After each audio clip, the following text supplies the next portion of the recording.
फिर यहोवा ने मिस्र देश में मूसा और हारून से कहा कि यह महीना तुम लोगों के लिए आरंभ का ठहरे, अर्थात वर्ष का पहला महीना यही ठहरे। इस्राएल की सारी मंडली से इस प्रकार कहो कि इसी महीने के 10वें दिन को तुम अपने अपने पितरों के घरानों के अनुसार घराने पीछे एक एक मेमना ले रखो। और यदि किसी के घराने में एक मेमने के खाने के लिए मनुष्य कम हो, तो वह अपने सबसे निकट रहने वाले पड़ोसी के साथ प्राणियों की गिनती के अनुसार एक मेमना ले रखे, और तुम हर एक के खाने के अनुसार मेमने का हिसाब करना। तुम्हारा मेमना निर्दोष और पहले वर्ष का नर हो, और उसे चाहे भेड़ों में से लेना चाहे बकरियों में से। और इस महीने के 14वें दिन तक उसे रख छोड़ना, और उस दिन गोधूली के समय इस्राएल की सारी मंडली के लोग उसे बलि करें। तब वे उसके लोहू में से कुछ लेकर जिन घरों में मेमने को खाएंगे उनके द्वार के दोनों अलंगों और चौखट के सिरे पर लगाएं। और वे उसके मांस को उसी रात आग में भूंज कर अख़मीरी रोटी और कड़वे सागपात के साथ खाएं। उसको सिर, पैर और अकड़ियों समेत आग में भूंज कर खाना, कच्चा व जल में कुछ भी पकाकर न खाना। और उसमें से कुछ बिहान तक न रहने देना, और यदि कुछ बिहान तक रह भी जाए तो उसे आग में जला देना।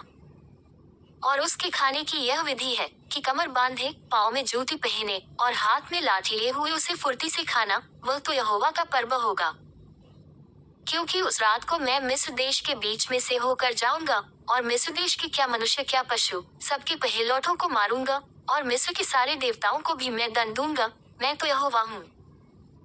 और जिन घरों में तुम रहोगे उन पर वह लोहू तुम्हारे निमित्त चिन्ह ठहरेगा, अर्थात मैं उस लोहू को देखकर तुमको छोड़ जाऊंगा। और जब मैं मिस्र देश के लोगों को मारूंगा तब वह विपत्ति तुम पर न पड़ेगी और तुम नाश न होगे।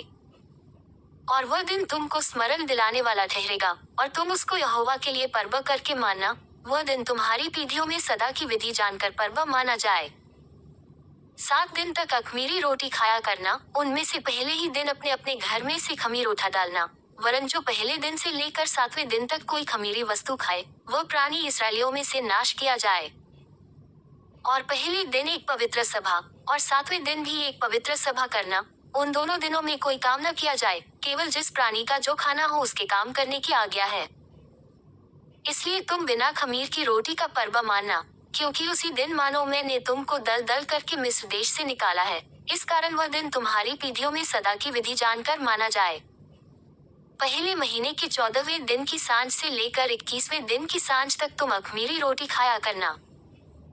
7 दिन तक तुम्हारे घरों में कुछ भी खमीर न रहे, वरन जो कोई किसी खमीरी वस्तु को खाए, चाहे वह देशी हो चाहे परदेशी, वह प्राणी इस्राएलियों की मंडली से नाश किया जाए। कोई खमीरी वस्तु न खाना, अपने सब घरों में बिना खमीर की रोटी खाया करना। तब मूसा ने इस्राएल के सब पुरनियों को बुलाकर कहा, तुम अपने अपने कुल के अनुसार एक एक मेमना अलग कर रखो, और फसल का पशु बलि करना।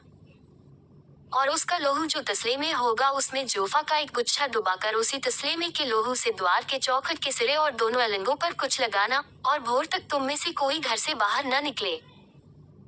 क्योंकि यहोवा देश के बीच होकर मिस्रियों को मारता जाएगा, इसलिए जहाँ जहाँ वह चौखट के सिरे और दोनों अलंगों पर उस लोहू को देखेगा, वहाँ वहाँ वह उस द्वार को छोड़ जाएगा, और नाश करने वाले को तुम्हारे घरों में मारने के लिए न जाने देगा। फिर तुम इस विधि को अपने और अपने वंश के लिए सदा की विधि जानकर माना करो। जब तुम उस देश में जिसे यहोवा अपने कहने के अनुसार तुमको देगा प्रवेश करो, तब वह काम किया करना। और जब तुम्हारे लड़के वाले तुमसे पूछें कि इस काम से तुम्हारा क्या मतलब है, तब तुम उनको यह उत्तर देना कि यहोवा ने जो मिस्रियों के मारने के समय मिस्र में रहने वाले हम इस्राएलियों के घरों को छोड़कर हमारे घरों को बचाया, इसी कारण उसके फसल का ये बलिदान किया जाता है। तब लोगों ने सिर झुकाकर दंडवत की, और इस्राएलियों ने जाकर जो आज्ञा यहोवा ने मूसा और हारून को दी थी, उसी के अनुसार किया। और ऐसा हुआ कि आधी रात को यहोवा ने मिस्र देश में सिंहासन पर विराजने वाले फिरौन से लेकर गड्ढे में पड़े हुए बंधुए तक सबके पहिलौठों को, वरन पशुओं तक के सब पहिलौठों को मार डाला। और फिरौन रात ही को उठ बैठा, और उसके सब कर्मचारी वरन सारे मिस्री उठे, और मिस्र में बड़ा हाहाकार मचा, क्योंकि एक भी ऐसा घर न था जिसमें कोई मरा न हो। तब फिरौन ने रात ही रात में मूसा और हारून को बुलवा कर कहा, तुम इस्राएलियों समेत मेरी प्रजा के बीच से निकल जाओ, और अपने कहने के अनुसार जाकर यहोवा की उपासना करो। अपने कहने के अनुसार अपनी भेड़ बकरियों और गाय बैलों को साथ ले जाओ, और मुझे आशीर्वाद दे जाओ। और मिस्री जो कहते थे कि हम तो सब मर मिटे हैं, उन्होंने इजरायली लोगों पर दबाव डालकर कहा कि देश से झटपट निकल जाओ। तब उन्होंने अपने गूंधे गुंधाए आटे को बिना खमीर दिए ही कठौतियों समेत कपड़ों में बांध के अपने अपने कंधे पर डाल लिया।